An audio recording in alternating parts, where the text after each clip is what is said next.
Sam show out next week, or not next week, but go, baby. See, they be on some bullshit. I'm in a Packer household right now. Oh my fucking God. Let me turn it down just a little bit because I might be yelling a lot in this pod. Can we just win a game without, like, can we stop with the heart attacks every week? I mean, like, the cardiac Chicago is real. The Bears win. I can't even remember the fucking score right now. What was it, like 20-19, Sam? I think it was. I can't remember the fucking score right now. We won by 1 point. Welcome to therapy. Let's point out the obvious, man. The quarterback stats. J.J. McCarthy, 16 for 32, 150 yards, 1 touchdown. He was terrible all game except the fourth quarter against us, of course. Caleb, 16 for 32, 193 yards, no touchdowns. I really felt like he was really consistent honestly the whole game. Aaron Jones did not kill us today. He was 16. He had 16 carries for 70 yards, no touchdowns. He didn't get the win, thank God. The defense stepped up early. I mean, they didn't give up much yards. And then, of course, the takeaways. The takeaways is our identity. That's what we've been doing all year. It's something that, honestly, without the takeaways, we'd probably be a 500 team. Caleb's a magician. He never gets sacked. He had the most active, as far as pressures he had the most, like, active pressures without getting sacked. I mean, dude, he's looking like vintage Russell Wilson out there. Dude's amazing. Special teams giveth, special teams taketh. I mean, if it wasn't for that last run by Devin Duvernay, I don't know. I mean, I would still have been pretty confident that we'd make it down the field and score the game-winning touchdown, but that just made things a hell of a lot easier. But with that being said, we probably wouldn't even be in that situation if it wasn't for the special teams. Richard Hightower, he's probably going to be gone at the end in the offseason. I believe that it going all the way back to like the Velus Jones situation where Velus Jones had way too many attempts at being the kick returner, a punt returner. I mean, endless muff punts. And so, but the special teams has got to get right. But special teams did pretty much give us the game back at the end of the game. Coming into this game, leading up to this game, I really thought that the Bears weren't a 6-3 team. Like we were finding ways to win, but we didn't look like we were a 6-3 team. Just the eye test. I mean, we were squeaking by against teams that weren't good. And I'm okay with that. I'm okay with that. This game, I was looking at this game as kind of a test because first of all, it's a division game. We've been shit in the division for the past 5 to 10 years. I mean, specifically the past 3 years, we've been terrible. I mean, 2-17, I believe, in the division. So this was a great test for that. Not only that, but the Vikings are a decent team. They aren't a cupcake team. So it was a good test. I feel like it was a bigger test because of how they played us, because of how the defense played us. It wasn't like they came out and they were like, it wasn't like the Chargers game, you know? So I feel like it was a bigger test in that way, but it was also like, it's not like we were facing like the Bills or a Ravens team with Lamar or Cincinnati team with Joe Burrow. But so just leading up to this game, I really thought that I wasn't sure it was a coin toss game, honestly. I'm glad that we pulled it out though. What the game ended up being was, honestly, it showed that both of the teams are on equal level playing fields right now. I feel like the Vikings aren't too far. I'm gonna tread lightly because J.J. McCarthy looked really bad for 3 quarters. I don't know if he can be the guy that Kevin O'Connell needs him to be, but I think that at the same time, this is J.J. McCarthy's his rookie year, basically. So I will say this, that he might not be the guy that Kevin O'Connell wants him to be, but he can be the guy. I feel like he can be the guy that Kevin O'Connell needs him to be eventually. He's a gamer. He's a baller, but today he didn't. He just looked shaky in the pocket. A lot of inaccurate throws. Caleb, he looked to me. Like I said, I thought he was consistent today. I thought that there were times where the offense, the wide receivers let him down again with the drop passes. But I think this game ended up just being a tough division game where I think that both teams are on an equal level playing field, but we're probably a little bit higher. We have a little bit of the edge right now. What kind of team are we? That's a great question. I think that we're a team that we're finding a way to win. And I'm okay with that because it's Ben Johnson's first year. We've been losing for so long. We've had such a losing culture that us finding a way to win is good enough for us. I mean, we're exceeding expectations for Ben Johnson's first year as head coach. So I'm totally fine with us just finding ways to win because for so long we were finding ways to lose. So now we can't, like for example, the Bills now didn't turn into the Bills their first time when they first started winning. Like they weren't the Bills of tomorrow when they first started winning, if that makes sense. So we're finding ways to win, and I'm okay with that. And I feel like that's the first step because we can't just go from losing culture to dominant in 1 year. It just doesn't work like that. It has to be a build. So we have to first learn how to win. Now the second thing is learning how to close. We'll talk about that earlier. Let's talk about 3 or so plays or sequences that swung the game, in my opinion. The second quarter drive, to me, I think it was the first or second drive of the second quarter by the Bears that, to me, it felt like the offense got into a nice motion, a nice groove. We started running the ball a little bit more. We stopped with the play action passes. I think we were doing too many just passes in general, but too many of the play action passes. In the beginning, in the first quarter, I felt like Ben Johnson was kind of trying to let Caleb loose too early instead of trying to just ease the offense as a whole with running the ball and passing. I felt like he was trying to do too much with the pass game at first instead of just trying to get a relative groove in the offense, if that makes sense.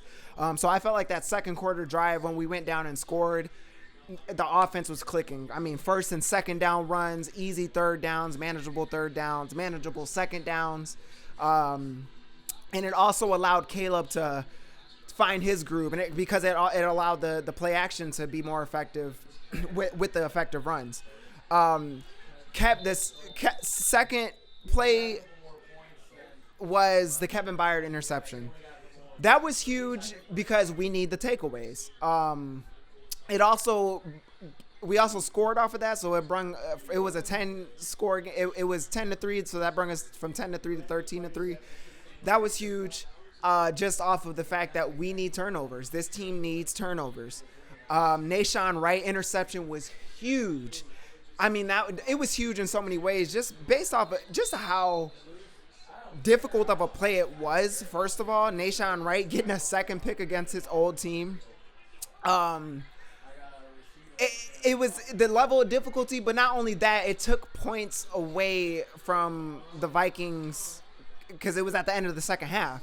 So it totally just closed the door on them scoring any points before the half, which has been a big issue for us going into half. It feels like a lot of teams find momentum in their 2-minute offense against us. I mean, even the Saints went crazy against us in their 2-minute offense. So it was huge to close the door on the offense in that sequence as far as not allowing them to get any points. Just closing the door on the offense was huge. Not letting them get any momentum going in the half was huge. Special teams has been a problem. It has nearly lost us games. It almost lost us this game. The punt return by Price was huge for the Vikings. I mean, we went from a 16-3 game, punting the ball giving them he ran it. Price is dangerous. He ran it all the way to the 20-yard line, and they scored 2 plays later. That was huge for momentum for them, and that almost won them the game, and it almost lost us the game. Players that impressed today.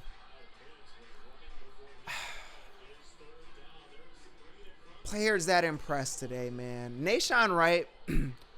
I would say that Nahshon Wright really impressed me because going against not just his interception, but going against Addison, and I think he was on Addison most of the day. It's not an easy deal. I mean, especially when you got Justin Jefferson on the other side. I mean, it's just not an easy deal. So Nahshon Wright, he stepped up. He has been inconsistent this year, as most corners are. But for him to be a practice player, and he shined a lot in training camp this year, for him to get the opportunity that he's gotten, he's made the most of his opportunity. For him to capitalize on it, and not only that, make a big play like he did today at the end of the half, and it was a huge play, long, lanky receiver. He was getting torched by T. Higgins a couple weeks ago. For him to come and step up and make a huge play like that, and also keep Addison quiet relatively for the most game, was huge. He definitely impressed this game. Let's see. Player that depressed.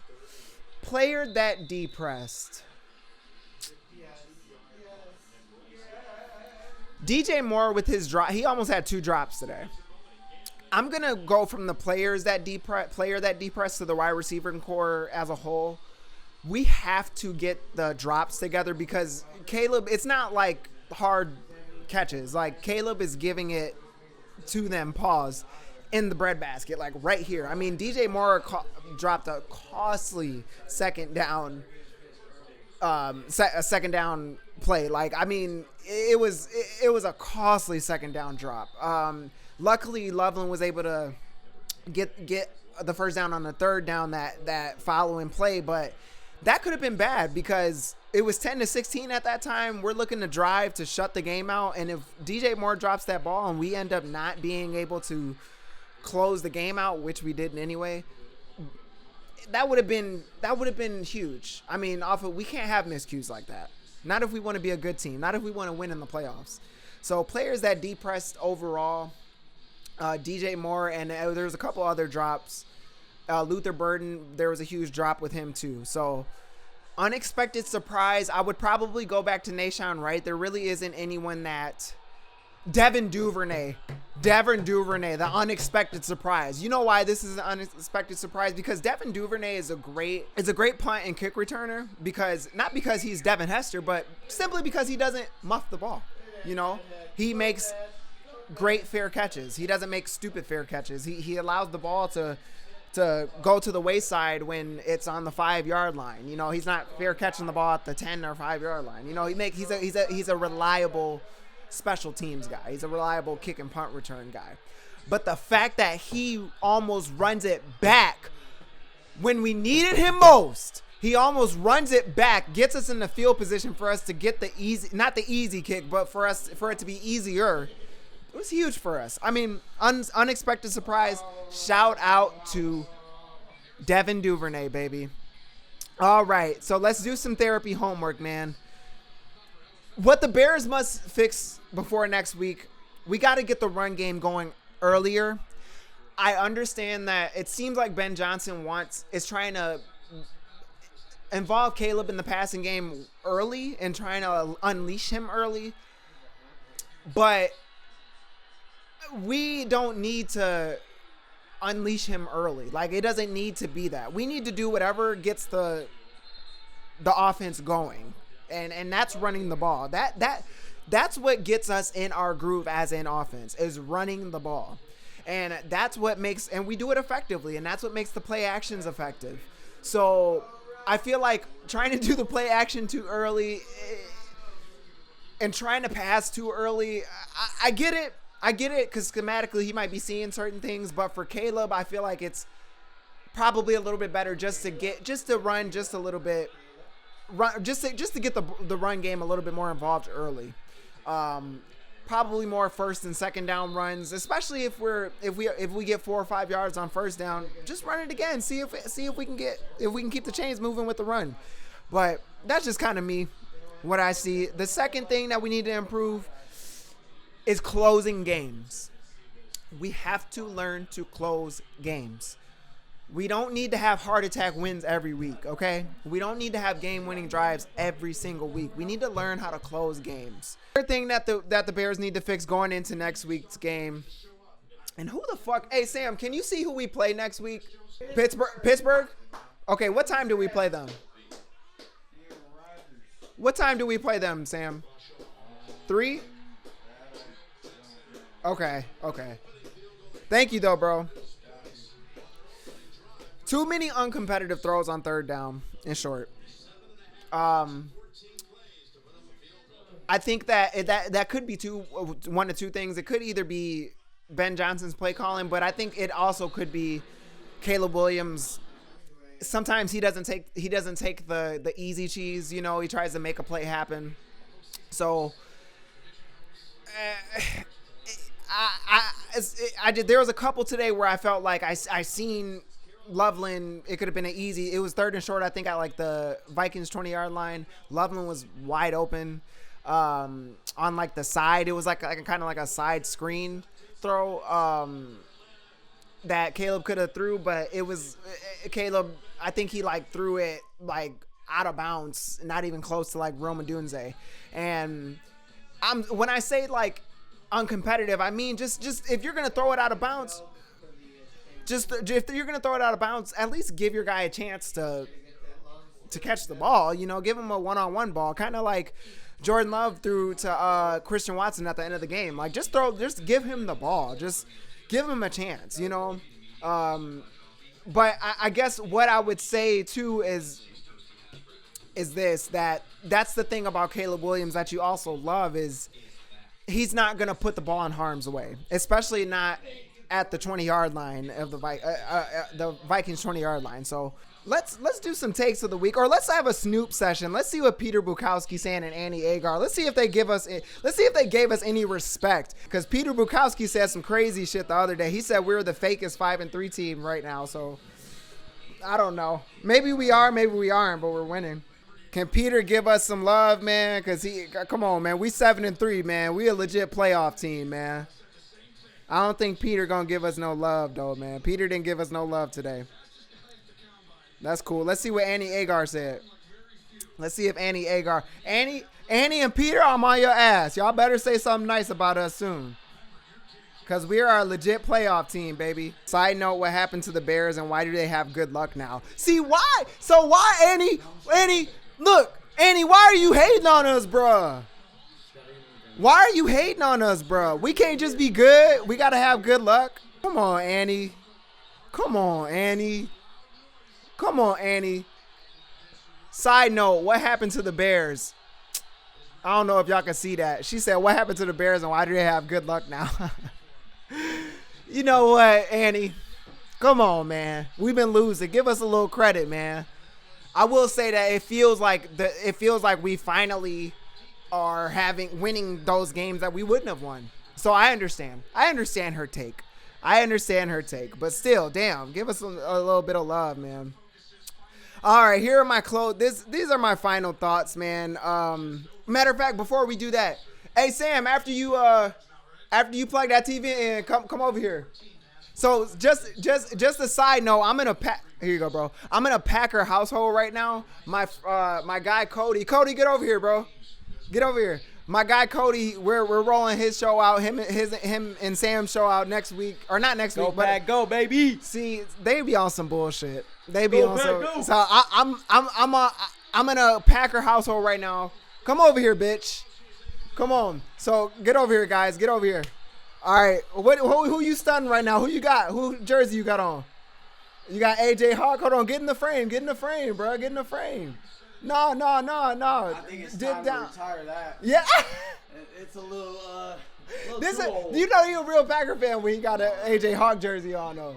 Okay. Sam rocking the Fire Packers beanie. Got the beanie, baby. So these guys are gonna be running their own Packer show, their team specific, or their Green Bay Packer pod. We're gonna look to get them in like the next couple weeks. But so I'm in their house. Cody fucking invited me. I gotta fucking do my first show here. I was so hoping that we weren't gonna lose like that, lose at all, but we ended up pulling it out. Did y'all want to say anything? They both won at the same time. Yeah, like yeah. Craziest moments happened at the same time. Yeah, we both started screaming at the same time. I think Watson caught that touchdown. Yep. No. Y'all picked the ball off, and then Devin Duvernay. Yep. Y'all want to say anything for y'all Packers, man, or y'all the upcoming shows or anything? Y'all want to say anything for y'all Packers? What y'all think about y'all Packers right now?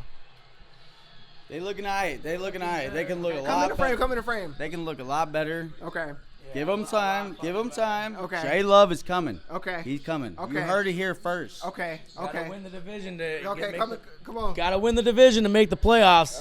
Okay. I don't think they're gonna win the division. That's cool, but hey, we win the division. I meant division games.